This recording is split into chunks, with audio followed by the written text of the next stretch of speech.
Hello, and welcome to the 7th episode of the Self-Help Podcast. I'm your host, Kayla, and today we are going to be talking about the lessons that I've learned from my divorce. If you don't already know, I am currently going through a divorce right now, and I did want to share what I learned based on the last 5.5 years of being with someone and 3 years of marriage. I wanted to share what I wish I would have known before I got in this relationship. Without further ado, let's just hop right into the episode. So the first lesson that I learned is to set boundaries and respect your own boundaries. I didn't necessarily have too difficult of a time setting boundaries, but I didn't respect my boundaries because what I would do is I would allow my ex to kind of like persuade me into compromising on certain things and like compromising on my boundaries. For example, I didn't really want to be on his YouTube channel a lot of the times. Sometimes I was fine with it and then other times I wasn't, but I feel like he kind of persuaded me into doing it and I felt pressured to be on his channel. Instead of me respecting my boundaries of saying, no, I don't want to do that, I still decided to do it because I felt pressured. One thing I've learned recently is that even if you're feeling pressured to do something, you still have free will, and it's not like there was a gun to my head, So I definitely probably could have said no and respected my no, and maybe it would have started a fight, who knows.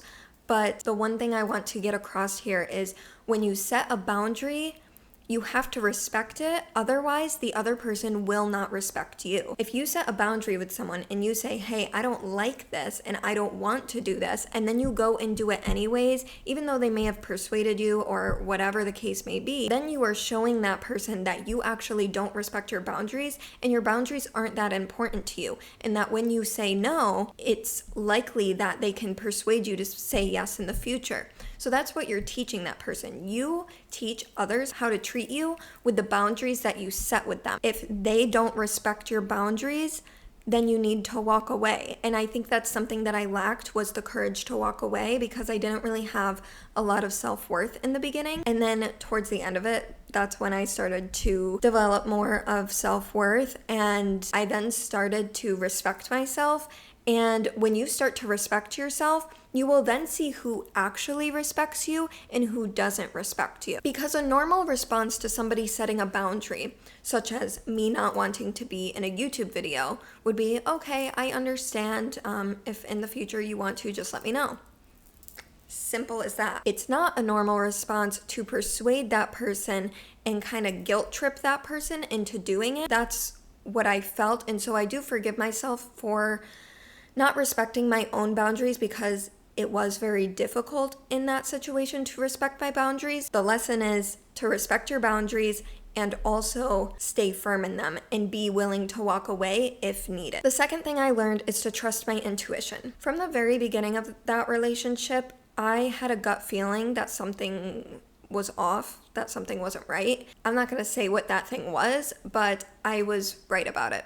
Up until the very end, I had a gut feeling and I would just push it away and I would stop listening to my intuition. And honestly, I think it stunted my psychic ability growth, to be honest, because I wasn't listening to what was coming through to me and I didn't really understand it as a psychic ability.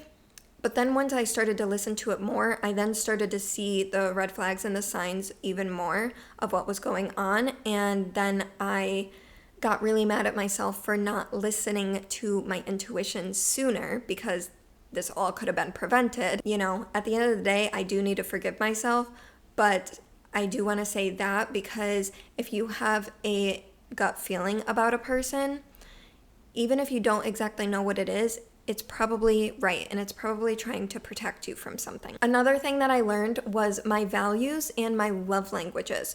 Before I was with my ex, I actually didn't really know much about my values or love languages. And one of my values is spending time with the other person on special occasions and holidays, especially birthdays. I love birthdays so much because For one, I had some bad experiences with birthdays growing up, and so now that I'm an adult, I can shape it the way that I want to, and I recognize it as a celebration of your life, what has happened so far in your life, and like an excitement in a way for your future. So birthdays are extremely important to me, and especially holidays, and I didn't realize that before. And one thing that would happen with my ex is that he would get sick on holidays and special occasions, like pretty much every single one. And if he wasn't sick, he wouldn't be in the best mood. I don't know what that was all about. He didn't really have the same values as me, and I didn't really understand that in the beginning, because at first I was like, oh, he's sick. I'm not gonna get mad at somebody for being sick, but it happened like every time. It happened like every single holiday, every single birthday. And I'm not talking about like sick like a cold. I'm talking like flu-like symptoms, like just like very like in the bed, not able to do anything and not able to have any energy. And I don't really know what that was all about. But what I do know is that it did start to get to me over time, because I found myself on holidays just not being happy and not having anybody to spend them with. I would literally choose to spend the holiday with him rather than my family. Like one of the Christmases, he just slept all day. And I was very upset, and there was like no reason for it really. And so yeah, I was like really upset about it, and I really could have just went up to New York and spent that time with my family, but I decided to spend that time with him, so it did make me feel awful for that. So yeah, one of my really big core values is spending time together, like quality time. I think it's important to be with somebody who has a similar love language, or a love language that you vibe with, that you also feel love when you do it. Because, for example, his love language was acts of service, and I would do those things, but it wasn't necessarily, like, I didn't feel love when I did those things. I felt it was like a chore, and I know that probably sounds bad, but I ended up feeling like his mom, like cooking, cleaning, like that type of stuff. So I ended up feeling like his mom in a way. And my love languages, so I love all of the love languages, by the way. I think acts of service is probably the lowest, because I'm pretty independent and I can do things myself. Of course, I appreciate it if somebody does something for me, but my love languages are gifts, which I used to have shame around because I used to see it as like materialistic, when that's really not why I like gifts. I like gifts because it's like a physical representation of the love someone has for me. And that's not saying like one gift is better than the other, or one gift means someone loves me more than the other. You know what I mean?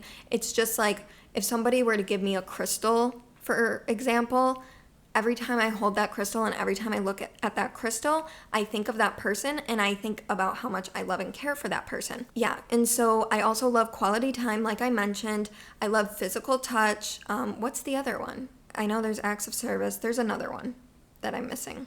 Oh, words of affirmation. I like that too, but it doesn't really necessarily, like, that's not like my core love language. Of course, I like to be complimented. Who doesn't? But it's not necessarily what I need in a partner. I think it's really important to be with somebody who is able to give you your love languages, And I remember in the beginning of my relationship with my ex, he did not like physical touch at all. He's from a different country, so their culture is very different in that aspect. And so my love language wasn't physical touch, but I was getting like none, other than like sex. But I was getting like none. No cuddles, like no hugs, and I was just like, this is weird. And I'm a hugger. I love hugging people.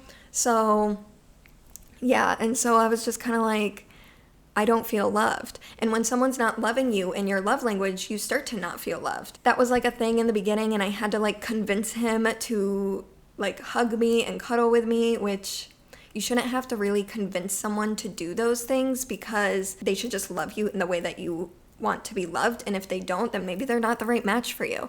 And of course you can learn love languages. I'm not saying that it's like a done deal if like someone can't do those things, but I think it is very important to love someone in the love languages that they like and to also be able to receive that back. And so I did learn my love languages, which is really nice. And I think it took me not feeling loved to know my love languages and to know my values.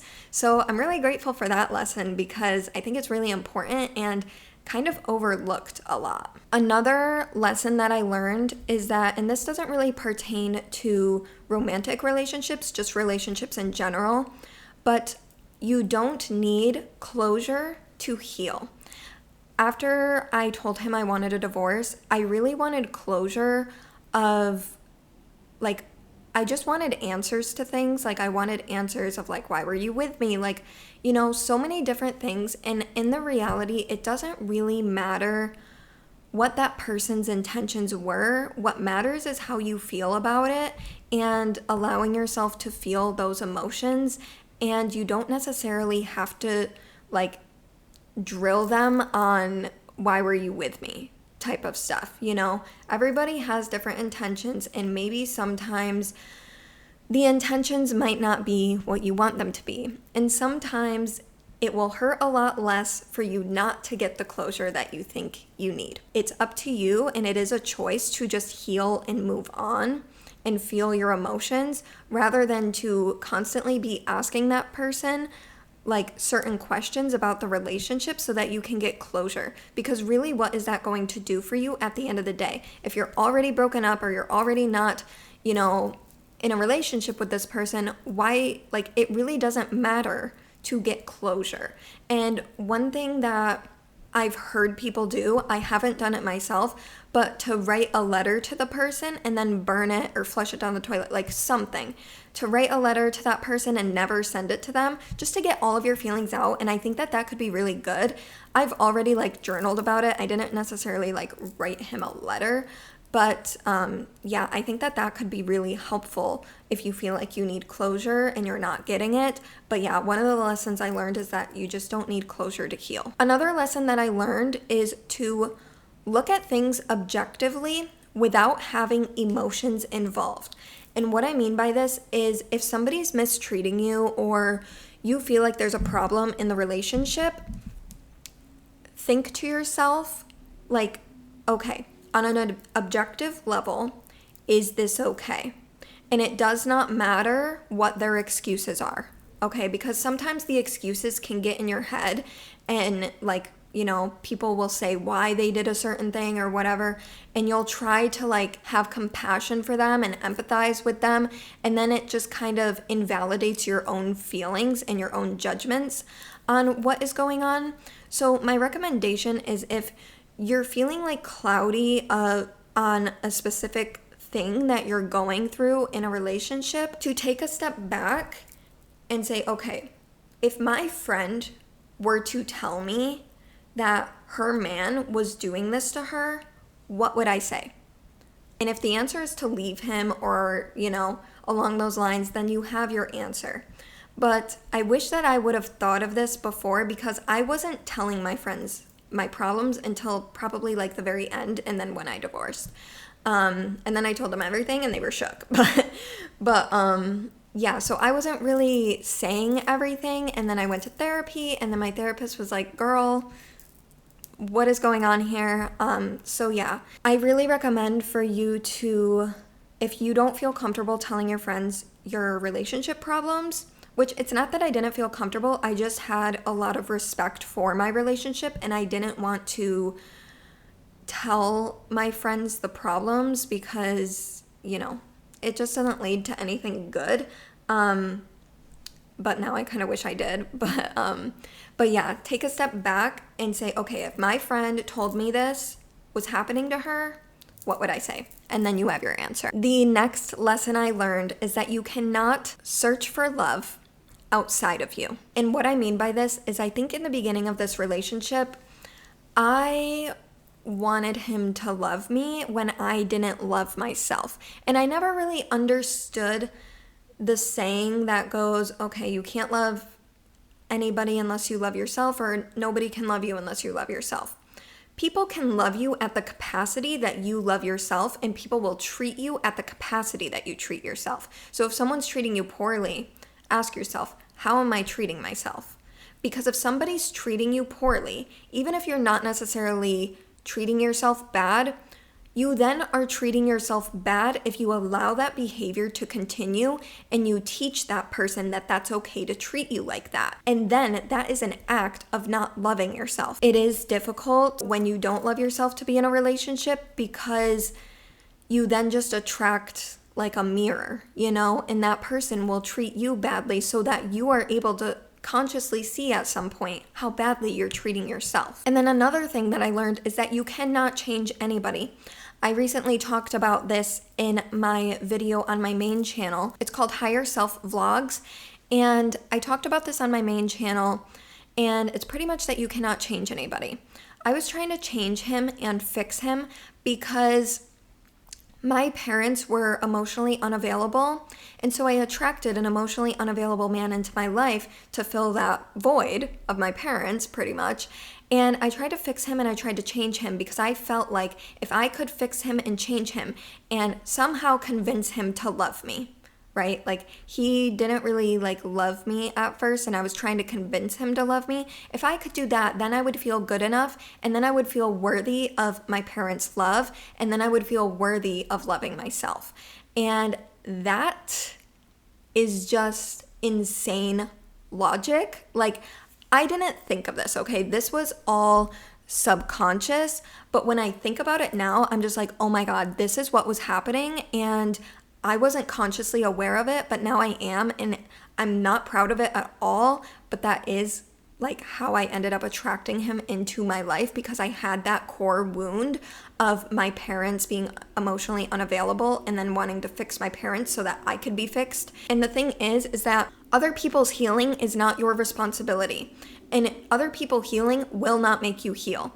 It might help you a little bit, but it's not going to fully make you heal.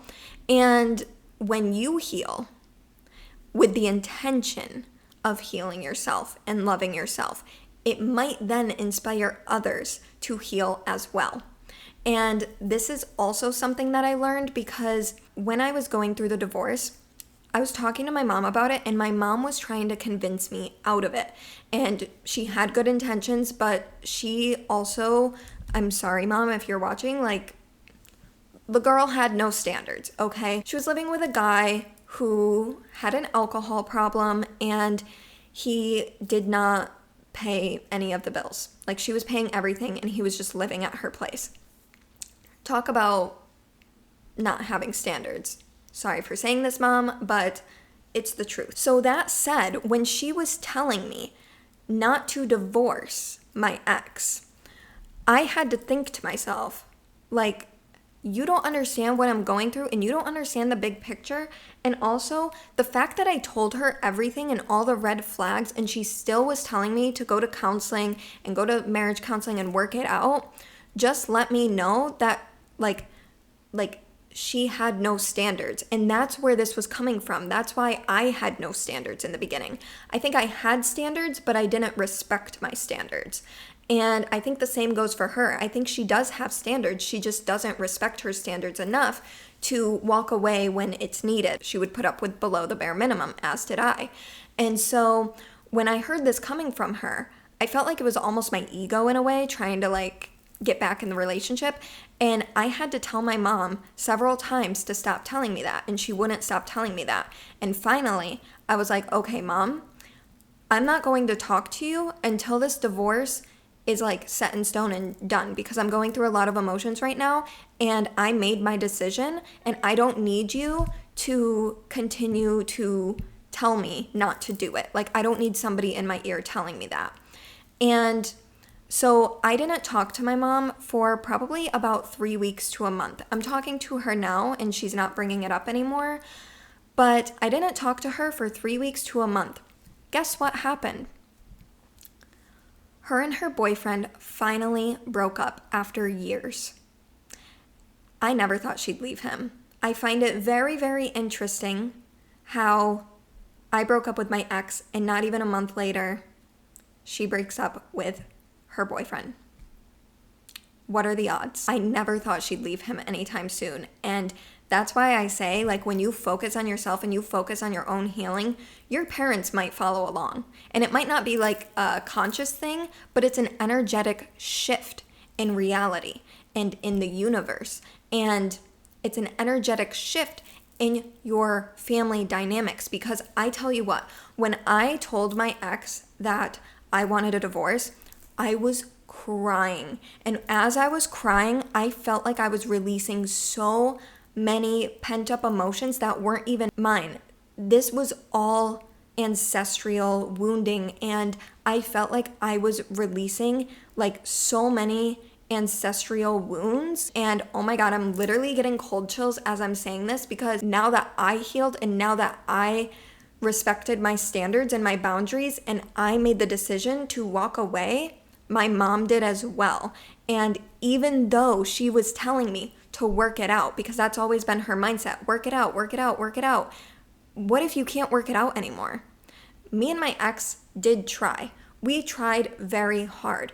What I will say though is I wasn't about to ask him to go to marriage counseling, because I already asked him in the past. I asked him 2 years ago and he didn't want to go because he didn't want to pay for it. And then I asked him like a year ago. He still didn't want to go. And I mentioned it to him recently and he still didn't go. And so that just goes to show, like, if he really respected me and wanted me, he would be with me, right? And so he could have had me. He could have kept me. That's the thing. He could have kept me in his life, but it was a decision not to, because he did not respect me. This is all stuff that, like, if I would have heard this stuff before, it would have been new information to me, because I just never thought of this stuff until now. But I think this is the last thing that I learned. If anything else comes to mind, I'll say it. But this one might be a little bit controversial, because not everybody is in alignment with their purpose.